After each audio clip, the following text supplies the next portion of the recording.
Hi friends, ಎಲ್ಲರಿಗೂ ಶುಭೋದಯ. Welcome to Soumya's cooking channel. ನಾನಿವತ್ತು ತುಂಬ ಕ್ವಿಕ್ಕಾಗಿ ಈಸಿಯಾಗಿ ಬೇಗ ಮಾಡಿಕೊಳ್ಳುವಂತಹ ಆನಿಯನ್ ರೈಸ್ ಅಥವಾ ಈರುಳ್ಳಿ ಅನ್ನ, ಇದಂತೂ ತುಂಬಾ ರುಚಿಯಾಗಿರುತ್ತೆ. ಯಾವುದೇ ತರಕಾರಿಗಳನ್ನು ಬಳಸೋ ಅವಶ್ಯಕತೆ ಇಲ್ಲ. ನೀವು ಒಂದು ಡಿಫ್ರೆಂಟಾಗಿ ಯಾರಾದರೂ ಬಂದಾಗ ಮಾಡಿಕೊಡ್ಬೇಕು ಅಂದಾಗ ತುಂಬ ಕ್ವಿಕ್ಕಾಗಿ ಆರಾಮ್ಸೆ ಮಾಡಿಕೊಡ್ಬೋದು. ಇಲ್ಲಿ ನಾನು 2 ಮೀಡಿಯಮ್ ಸೈಜ್ ಈರುಳ್ಳಿನ ತೊಗೊಂಡಿದ್ದೀನಿ. ನೀವೇನಾದರೂ ದೊಡ್ಡ ಸೈಜ್ ಈರುಳ್ಳಿ ಆದರೆ ಒಂದು ತೊಗೊಂಡ್ರೂ ಸಾಕು. 2 ಮೀಡಿಯಮ್ ಸೈಜ್ ಈರುಳ್ಳಿನ ಇಲ್ಲಿ ಸಣ್ಣದಾಗಿ ಕಟ್ ಮಾಡಿ ಇಟ್ಕೊಂಡಿದ್ದೀನಿ. ಇದು ಚೆನ್ನಾಗಿ ಉದ್ದುದ ಆದರೂ ನೀವು ಕಟ್ ಮಾಡಿ ಇಟ್ಕೋಬೋದು, ಅಥವಾ ಸಣ್ಣದಾಗಿ ಅಂದರೆ ಚಿಕ್ಕ ಚಿಕ್ಕದಾಗಿ ಬೇಕಾದರೂ ನೀವು ಕಟ್ ಮಾಡಿ ಇಟ್ಕೋಬೋದು. ಇದಕ್ಕೆ ತುಂಬಾ ಕಡಿಮೆ ಇಂಗ್ರೀಡಿಯೆಂಟ್ಸ್ಗಳನ್ನ ಬಳಸ್ಕೊಂಡು ಮಾಡ್ಬೋದು. ಈಗ ಹೇಗೆ ಮಾಡೋದು ನೋಡೋಣ ಬನ್ನಿ. ಒಂದು ಪಾತ್ರೆ ತೊಗೊಂಡಿದ್ದೀನಿ, ಅದಕ್ಕೆ 2 ಸ್ಪೂನಷ್ಟು ಕುಕ್ಕಿಂಗ್ ಆಯಿಲ್ನ ಹಾಕ್ಕೊಂಡಿದ್ದೀನಿ. ಆಯಿಲ್ ಸ್ವಲ್ಪ ಚೆನ್ನಾಗಿ ಬಿಸಿಯಾದ ನಂತರ ನಾನಿಲ್ಲಿ ಒಂದು 1/4 ಸ್ಪೂನಷ್ಟು ಸಾಸಿವೆ, ಅರ್ಧ ಸ್ಪೂನಷ್ಟು ಜೀರಿಗೆ, 1 ಸ್ಪೂನಷ್ಟು ಉದ್ದಿನಬೇಳೆ, ಇದಿಷ್ಟು ಹಾಕ್ಕೊಂಡು ಸ್ವಲ್ಪ ಫ್ರೈ ಆಗಬೇಕು. ಫ್ರೈ ಆದಮೇಲೆ ನಾನು ಈರುಳ್ಳಿ ತೊಗೊಂಡಿದ್ದನಲ್ಲ ಅದನ್ನು ಹಾಕ್ಕೊಂಡು ಬಾಡಿಸ್ಕೋಬೇಕು. ಅದಕ್ಕೂ ಮುಂಚೆ ಇಲ್ಲಿ ಒಗ್ಗರಣೆಗೆ ಬಂದು ಒಣಗಿದ ಮೆಣಸಿನ್ಕಾಯಿನೂ ಕೂಡ 1ನ 2 ಭಾಗ ಮಾಡಿ ಹಾಕ್ಕೊಂಡಿದ್ದೀನಿ.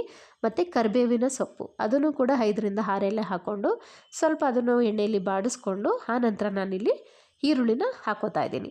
ಈರುಳ್ಳಿ ಹಾಕ್ಕೊಂಡು ಅದ್ರ ಬಣ್ಣ ಬದಲಾಗಬೇಕು ಮತ್ತು ಅದ್ರ ಹಸಿ ವಾಸನೆ ಹೋಗಬೇಕು, ಅಲ್ಲಿವರೆಗೆ ನಾವು ಚೆನ್ನಾಗಿ ಫ್ರೈ ಮಾಡ್ಕೋಬೇಕು.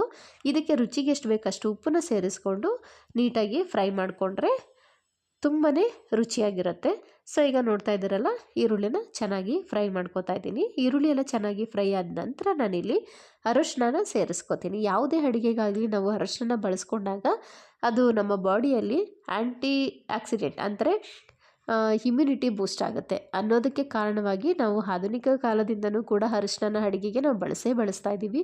ಯಾವುದೋ ಒಂದು ರೂಪದಲ್ಲಿ ನಮ್ಮ ದೇಹಕ್ಕೆ ಸೇರಿದಾಗ ನಮ್ಮ ಇಮ್ಯುನಿಟಿ ಚೆನ್ನಾಗಿ ಆಗುತ್ತೆ ಅನ್ನೋದಕ್ಕೋಸ್ಕರ ನಾವು ಅರಿಶಿನ ಅಡುಗೆಗಳಿಗೆ ಯೂಸ್ ಮಾಡ್ತೀವಿ. ಹಾಗೆ ಇಲ್ಲಿ ರಸಮ್ ಪೌಡರ್ 1 ಸ್ಪೂನಷ್ಟು ರಸಮ್ ಪೌಡರ್ನ ನಾನಿಲ್ಲಿ ಸೇರಿಸ್ಕೋತಾ ಇದ್ದೀನಿ. ನೀವೇನಾದರೂ ರಸಮ್ ಪೌಡರ್ ಇಲ್ಲ ಅನ್ನೋರು ಅಚ್ಚ ಖಾರದ ಪುಡಿ ಹಾಗೆ ಧನಿಯಾ ಪೌಡರು ನೀವು ಅದ್ರ ಬದಲು ಹಾಕೋಬೋದು.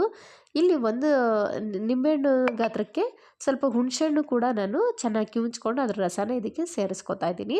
ಇದೆಲ್ಲನೂ ಕೂಡ ಚೆನ್ನಾಗಿ ಬಾಡಿಸ್ಕೋಬೇಕು, ಅಂದರೆ ಫ್ರೈ ಮಾಡ್ಕೋಬೇಕು.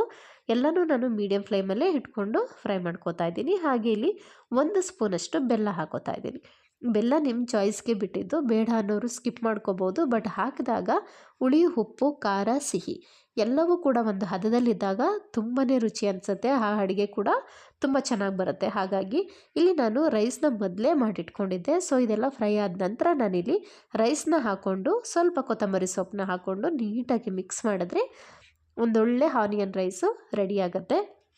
ನೀವು ಲಂಚ್ ಬಾಕ್ಸ್ಗಾದ್ರೂ ಮಾಡಿ ಕೊಡ್ಬೋದು, ಅಥವಾ ಬ್ರೇಕ್ಫಾಸ್ಟ್ಗಾದರೂ ಮಾಡ್ಕೋಬೋದು, ಅಥವಾ ಸಡನ್ನಾಗಿ ಯಾರಾದರೂ ಗೆಸ್ಟ್ ಯಾರಾದರೂ ಬಂದರೆ ಮನೆಗೆ ನೀವು ತುಂಬ ಕ್ವಿಕ್ಕಾಗಿ ಬೇಗನೆ ಮಾಡ್ಬೋದು.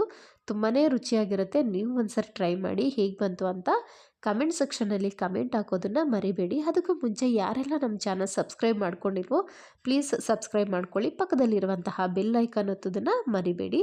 ಇನ್ನಷ್ಟು ಈಸಿ ರೆಸಿಪಿ ಜೊತೆ ನಮ್ಮ ಚಾನಲ್ಲಿ ಸಿಗ್ತಾ ಇರೋಣ ಅಂತ ಹೇಳ್ತಾ ಬಿಸಿ ಬಿಸಿ ಆನಿಯನ್ ರೈಸ್ ಸರ್ವ್ ಮಾಡ್ತಾ ಇದ್ದೀನಿ.